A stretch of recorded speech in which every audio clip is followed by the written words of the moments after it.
All right, let's dive into one of the most incredible stories of the 20th century. We're talking about how the people of India rose up to challenge the mighty British Empire. Now, this wasn't just one simple fight. Oh no, it was this complex, passionate, and sprawling struggle for freedom that really took shape in the 1920s and 30s. So, to get a feel for what was happening, you have to understand that after World War I, India was just simmering with unrest. British rule was heavy, and their methods of control, well, they were often designed to flat out humiliate. Just look at this image. It shows the infamous crawling orders. After a massacre in the city of Amritsar, Indians were forced to crawl on their bellies down a street. It was a tactic meant to terrorize people, and frankly, to crush their spirit. But you know what happens when you try to crush the human spirit? Often, it does the exact opposite. Instead of breaking, it ignited. All across the country, this sense of a shared struggle started to bring different groups together. You had mass processions filling the streets. People were discovering this incredible, powerful unity in their fight against a common enemy. Which brings us to the big question we're tackling today. I mean, just think about the scale of this for a second. How does a population, largely unarmed, with huge differences in language, religion, social class, how do they even begin to think about taking on the most powerful empire on the planet? And the answer is the key to this entire story. The Indian nationalist movement, it wasn't this single unified thing, not at all.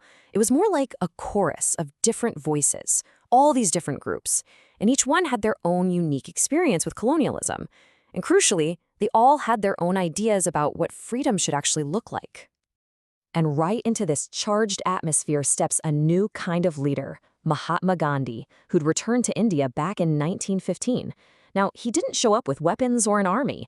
He brought something completely different, a radical new idea, a new way to fight that was about to change everything. He called it Satyagraha. The word itself literally means truth force. And this is so important. It wasn't passive resistance. No, this was an active, really powerful form of struggle. And it was based on this profound belief that if your cause is true, if it's just, you don't actually need physical force to win. So, okay, how did this actually work? Well, first, the fight had to be against a clear injustice. The cause had to be true. Second, instead of attacking your opponent, you appeal to their conscience. You show them the truth of your cause through your own self-suffering. You see, the goal wasn't to destroy your enemy, it was to persuade them. Victory wasn't about inflicting pain, it was about enduring it for the sake of truth. So, Gandhi puts this whole philosophy into action with the non-cooperation movement in 1921. And his logic here? It was just brilliant. He argued that British rule in India only survived because Indians themselves cooperated with it. So, what if they just stopped? What if an entire nation simply refused to cooperate? And wow, the impact was immediate. People boycotted British goods, they left British schools, they walked out of British courts. Just look at this chart. It shows the value of imported foreign cloth, which was a huge symbol of British economic power, and it's nearly cut in half in a single year. This wasn't just symbolic. This hit the empire right where it hurts, the wallet. Now, the word on everyone's lips was Swaraj, or self-rule. But as this movement started to spread from the cities out into the vast countryside, it became super clear that Swaraj didn't mean the same thing to everyone. And this is where the story gets really fascinating. And this slide just lays out the divide perfectly. For the middle class in the cities, Swaraj often meant, political freedom, an end to working with British institutions. But for the peasants out in the countryside, their struggle was much more immediate. For them, Swaraj meant freedom from oppressive landlords, an end of forced labor, maybe even getting their land back. And the definitions of freedom just got more and more diverse. For tribal communities whose traditional rights to the forests had been stripped away, Swaraj meant fighting, sometimes with guerrilla warfare, to get those rights back. And for plantation workers, who were legally trapped on tea estates, Swaraj was something so simple and so profound, just the freedom to go home. But with all these different hopes and frustrations mixed together, things were bound to get volatile, and they did. When a protest in a town called Chauri Chaura turned violent and protesters killed policemen, Gandhi, who was a true believer in nonviolence, felt the movement had lost its moral compass. So he abruptly called the whole thing off, which, as you can imagine, left a lot of people feeling pretty frustrated. So a few years go by and Gandhi's looking for a new way to unite the nation.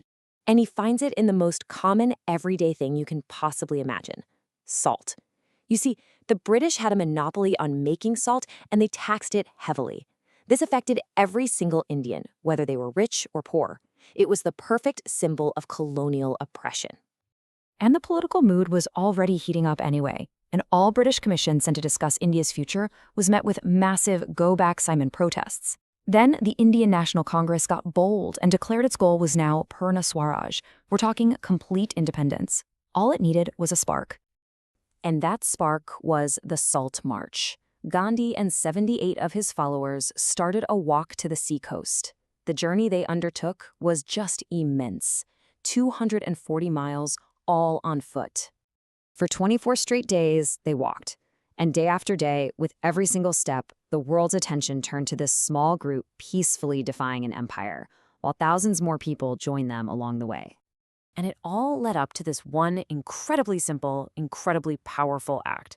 Gandhi reached the sea, he picked up a lump of salty mud, and he boiled it to produce salt, publicly breaking the British law. And that single act kicked off a massive nationwide campaign of civil disobedience. But here's the thing.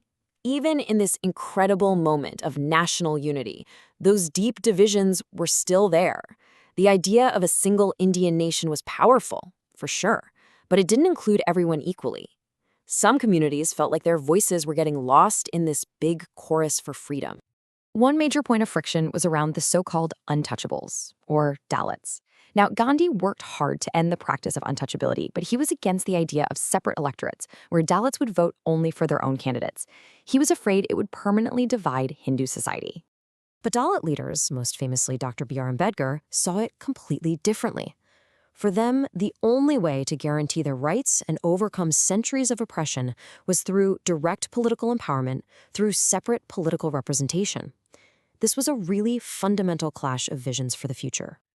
And you saw a similar kind of tension growing between some Hindu and Muslim political organizations. As this table shows, leaders of the Muslim League were worried that in a majority Hindu India, Muslim culture and identity would just be swallowed up. They asked for things like reserved seats, but any attempt at compromise was strongly opposed by groups like the Hindu Mahasabha. When these talks failed, it created a lot of suspicion, and it really weakens that united front against the British. And yet, despite all these very real fractures, a sense of collective belonging was being built. It was happening through culture. Nationalists created these powerful symbols, like the image of Bharat Mata or Mother India. They designed a national flag. They revived old folk songs and reinterpreted history to give people a shared past and a real sense of pride in who they were. Which leaves us with a final thought, really. The struggle for Indian independence shows us that a nation isn't just a piece of land on a map. It's an idea that people have to believe in.